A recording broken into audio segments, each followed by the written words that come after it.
അസ്സലാമു അലൈക്കും വറഹ്മത്തുള്ളാഹി വബറകാത്തു.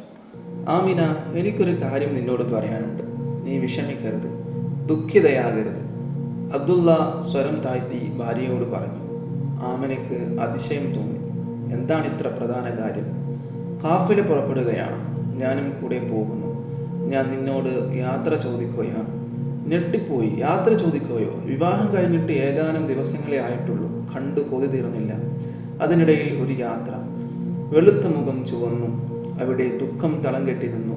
മനോഹരമായ കണ്ണുകൾ നിറഞ്ഞു. ആമിന, ഇത് ഷാമിലേക്കുള്ള യാത്രയാണ്. വിഷമിക്കാൻ മാത്രം കാര്യമില്ല. കച്ചവടം കഴിഞ്ഞാൽ ഞാൻ ഉടനെ ഇങ്ങെത്തും. അതുവരെ സന്തോഷമായിരിക്കണം. ഒന്നും പറയാൻ കഴിയുന്നില്ല. തൊണ്ട വരണ്ടു പോയിരിക്കുന്നു. ഈ യാത്ര പറച്ചിലും കാത്തിരിപ്പുമെല്ലാം അറബി പെണ്ണുങ്ങൾക്ക് പതിവാണല്ലോ. എങ്കിലും ഇത്ര പെട്ടെന്ന്? അബ്ദുള്ള എന്തൊക്കെയോ പറയുന്നു. വാക്കുകൾ വഴുതിപ്പോകുന്നു. പകുതിയും ചെവിയിൽ പതിയുന്നില്ല. തൻ്റെ സമ്മതം തേടി കാത്തിരിക്കുന്നു. പോയി വരൂ, എങ്ങനെയോ പറഞ്ഞൊപ്പിച്ചു. മുറിയിൽ നിന്നിറങ്ങി. ബാപ്പ എന്തൊക്കെയോ നിർദ്ദേശങ്ങൾ നൽകി. കൂട്ടുകാർ കാത്തിരിക്കുന്നു. വേഗം നടന്നുപോയി.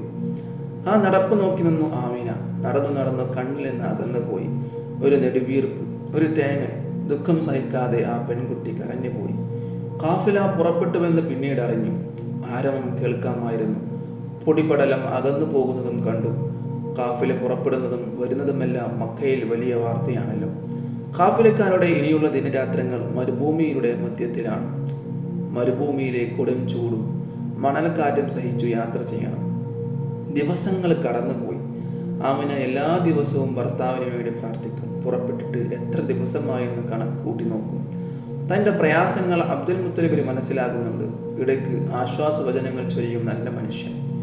ഇപ്പോൾ കാഫില ഷാമിലെത്തിക്കാണും. ഒരു ദിവസം അബ്ദുൽ മുത്തലിബ് പറഞ്ഞു, മക്കയിൽ നിന്ന് പുറപ്പെട്ടാൽ ഷാമിലെത്താൻ എത്ര ദിവസം വേണമെന്ന് അദ്ദേഹത്തിന് കൃത്യമായി അറിയാം. ഷാമിൽ എത്ര ദിവസം തങ്ങേണ്ടതായി വരുമെന്നും അറിയാം. അവിടെ നിന്ന് തിരിച്ചാൽ എത്ര ദിവസം കൊണ്ട് മക്കയിൽ എത്തിച്ചേരുമെന്നും പറയാനാകും. അബ്ദുൽ മുത്തലിബിനും ദുഃഖമായിരുന്നു. ബലിയിൽ നിന്ന് രക്ഷപ്പെട്ട മകനല്ലേ. മരിച്ച മകൻ തിരിച്ചു വന്നതുപോലെ അവനെ പിരിഞ്ഞിരിക്കാൻ വയ്യ. അബ്ദുൽ മുത്തലിബ് വൃദ്ധനാണ്. താടി രോമങ്ങൾ നിറച്ച് വെളുത്തിരിക്കുന്നു. ദുഃഖം വൃദ്ധമുഖത്ത് നേളിരിക്കുന്നു. ആമിനയെ ആശ്വസിപ്പിക്കുന്നു. ദിവസങ്ങളുടെ കണക്കു പറയുന്നു. പിന്നെയും ദിനരാത്രങ്ങൾ കടന്നുപോയി. അബ്ദുൽ മുത്തലിബിന്റെ കണക്കനുസരിച്ചു കാഫില എത്തേണ്ട സമയമായി. പക്ഷേ കാണുന്നില്ല. ഒരു ദിവസം കൂടി കടന്നുപോയി. വെപ്രാളം കൂടി. മക്ക കാഫിലക്കാരെ കാത്തിരിക്കുന്നു. ആഹാര സാധനങ്ങൾ, വസ്ത്രം, വിലക്കിലൊഴിക്കാനുള്ള എണ്ണ വരെ അവർ കൊണ്ടുവരണം. 2.5 മാസം പിന്നിട്ടിരിക്കുന്നു. എന്തേ വരാത്തത്? എവിടെയും ഉത്കണ്ഠ.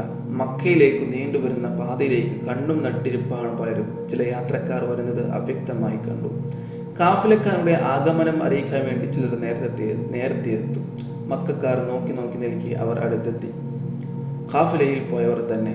കാഫിലയുടെ ആഗമനം സന്തോഷപൂർവ്വം വിളിച്ചു പറയുകയാണ് പതിവ്. ഇവർ എന്തേ ഒന്നും മിണ്ടാത്തത്? അവരുടെ മൗനം ആശങ്ക പടർത്തി. കാഫില വരുന്നുണ്ട്, സ്വീകരിക്കാൻ ഒരുങ്ങുക. അടങ്ങിയ ശബ്ദത്തിൽ ഒരു പ്രഖ്യാപനം. അവർ നേരെ അബ്ദുൽ മുത്തലിബിന്റെ വീട്ടിലേക്ക് ചെന്നു.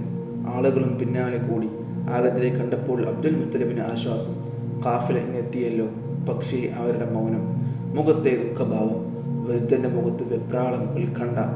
ആഗത ദുഃഖത്തോടെ ആ വാർത്ത അറിയിക്കുന്നു. എന്തായിരിക്കും ആ വാർത്ത?